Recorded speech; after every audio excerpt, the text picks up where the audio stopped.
जय हिंद। आज हम पढ़ेंगे क्लास 10th का प्रश्नावली 5.2 और अध्याय है 5। चैप्टर का नाम है समांतर श्रेणियां, जिसको इंग्लिश में अरिथमेटिक प्रोग्रेशन कहते हैं। उसको एपी से दर्शाते हैं। तो हर प्रश्न में एपी एपी आता है। तो यहाँ पर बोर्ड में सवाल दिए हैं क्वेश्चन नंबर 2 कि प्रश्नावली 5.2 का क्वेश्चन नंबर 2 बहुत ही इंपॉर्टेंट है। यदि आप क्लास 10th की विद्यार्थी है तो इस प्रश्न को इस वीडियो को पूरा देखना है, ठीक है। तो प्रश्न नंबर 2 है, निम्नलिखित में सही उत्तर चुनिए और उसका औचित्य दीजिए, ठीक है। मतलब कहने का मतलब हुआ कि प्रश्न दिया गया है एपी 10,7,4, डॉट डॉट का 30वां पद ज्ञात कीजिए। मतलब कि 30वां पद हमको ज्ञात करना है और 30वां पद ज्ञात करने के बाद इनमें से 4 ऑप्शन दिया गया है। ऑप्शन ए में 97, ऑप्शन बी में 77, ऑप्शन सी में -77 और ऑप्शन डी में -87।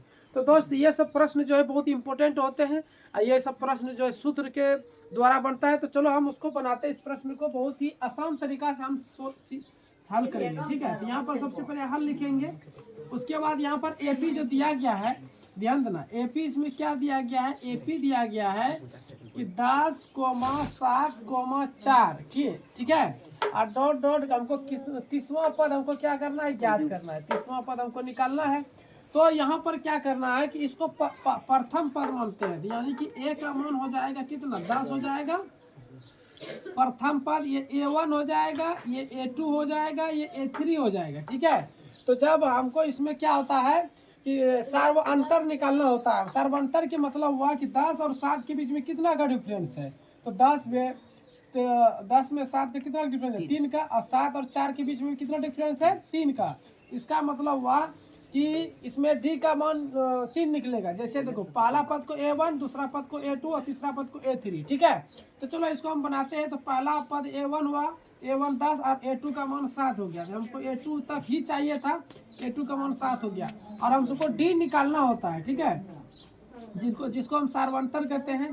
तो डी बराबर सूत्र होता है, दूसरा पद में पहला पद को घटाना होता है। तो दूसरा पद यहाँ पर A2 का मान हो गया 7, A2 की जगह 7 लिखेंगे। और A1 का मान हो गया 10, A1 की जगह 10 लिखेंगे, ठीक है। 10 में 7 घटेगा तो -3 हो जाएगा। तो अब क्या हो गया कि मतलब कि ये डी का मान निकाल दी। अब डी का मान निकालने के बाद अब हमको निकालना 30वां पद। तो 30वां पद मतलब क्या हो गया, A30। 30वां पद मतलब क्या हो गया, A30 equal to question mark. तो A30 को हम लिखते हैं A + 29D, ठीक है। तो क्या होगा, यह सूत्र हुआ। मतलब A30 बराबर A + 29D, ये सूत्र इस तरह से लिखा जाता है, ठीक है। मतलब 30 में घटा दो 29D।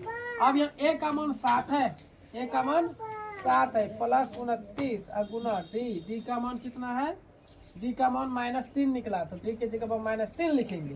अब 7 अब प्लस माइनस जब गुना होगा, -29 या 87, ठीक है। 29 या 87।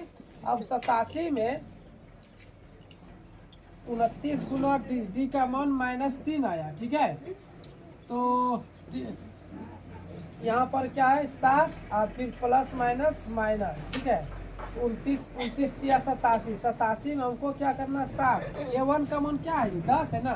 तो यहाँ पर हम 10 लिखेंगे। A1 का मान 10 है, ठीक है। मतलब कि A है तो एक तो A है, A1 का मान 10। तो यहाँ 10 लिखेंगे। 87 में 10 घटाएंगे तो -77। तो ऑप्शन में देखो, ऑप्शन में सी है, ठीक है। यानी कि ऑप्शन नंबर सी जो है करेक्ट आंसर होगा। तो ये सब प्रश्न बहुत ही इंपॉर्टेंट सब प्रश्न है, ठीक है। तो चाहे तो आप इसका स्क्रीनशॉट ले सकते हैं। प्रश्न नंबर 2 का 2 की ओर बढ़ते हैं। प्रश्न नंबर 2 का 2 देखो क्या है, सेम उसी तरह क्वेश्चन है। मतलब क्वेश्चन पढ़ के पहले सुना देते हैं कि AP -3, -1/2, 2, डॉट डॉट का 11वां पद निकालना है। इनमें 4 ऑप्शन दिया है। 4 ऑप्शन में कौन सा ऑप्शन सही होगा पहले हल करके देखना है, ठीक है। बहुत बच्चे एग्जाम में क्या करते हैं, डायरेक्ट ऑब्जेक्टिव को क्या करते हैं, टिक मारते जैसे मनते से। तो क्या होता है, गलत हो जाता है। तो पहले हल करना सीखना। हल करने के बाद ये ऑप्शन आ जाएगा। 4 ऑप्शन में जरूर कोई एक ऑप्शन सही होगा। तो ऑप्शन ए 28 है, ऑप्शन बी 22 है, ऑप्शन सी -38 है, ऑप्शन डी -48.1/2 है, ठीक है।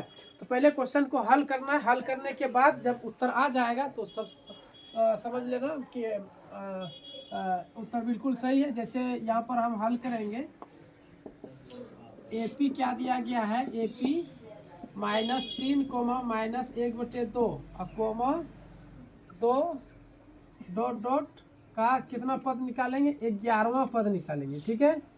11वां पद निकालेंगे। देखेंगे 11वां पद क्या आता है। तो सबसे पहले यहाँ पर इसको A1 मानते हैं, इसको A2, मतलब कि यहाँ पर लिखेंगे A1 बराबर -3 और A2 का मान हो जाएगा -1/2 और हमको निकालना है D। तो D जब निकालते हैं यानी सार्वंतर जब निकालते हैं तो A2 में यानी दूसरा पद में पहला पद को घटाते हैं। तो A2 का मान हो गया -1/2 और फिर यहाँ माइनस माइनस देंगे, फिर A1 का मान -3 है और यहाँ माइनस, तो माइनस माइनस क्या हो जाएगा प्लस और नीचे कुछ नहीं तो 1 देना है। अब 2 और 1 का जब एलसीएम लेंगे 2 आएगा, तो 2 1 2 और 1 1 1 प्लस है तो प्लस 1 दूना 2, 2 बार में लगा 3 दूना 6, तो -1 में 6 घटेगा तो 5 और 5/2, यानी कि डी का मान कितना निकला 5/2 निकला। अब हमको निकालना है ये 11वां पद, ये 11वां पद इसको लिख सकते हैं A + 10D। अब देखो A का मान है -3 तो -3 लिखेंगे प्लस 10 और गुना D का मान आया 5/2 तो D का मान 5/2। अब इसको कटा दो, 2 पंचे 10 तो -3 प्लस 5 गुना 5 करेंगे तो 25 और 25 में 3 घटा दो तो क्या आ जाएगा +22। मतलब कि कौन सा ऑप्शन सही है, option number B is the right answer. तो ये सब प्रश्न जो है बहुत ही इंपॉर्टेंट सब प्रश्न है। यदि आप क्लास 10th के विद्यार्थी हैं तो ये सब प्रश्न आप सबको बनाना आना चाहिए, क्योंकि हर एक साल एग्जाम में ये सब प्रश्न पूछे जाते हैं। क्यों ना एग्जाम आने से पहले हम इसको अच्छा से तैयारी करेंगे। तो ठीक है, बस ये सब प्रश्न जो है इंपॉर्टेंट सब प्रश्न ऐसे ही हमारे चैनल पर देते रहेंगे और आप सब जो है हमारे चैनल पर चैनल को सब्सक्राइब जरूर करें और बेल आइकन प्रेस कॉल करें। जैसे ही नया वीडियो हम अपलोड करते हैं सबसे पहले आपके मोबाइल में पहुंचेगा और आप उसको अच्छे से देखेंगे और अच्छे से पढ़ेंगे और अच्छे से समझेंगे और एग्जाम में जाकर के लिखेंगे, अधिक से अधिक नंबर आएगा। तो बस ऐसी वीडियो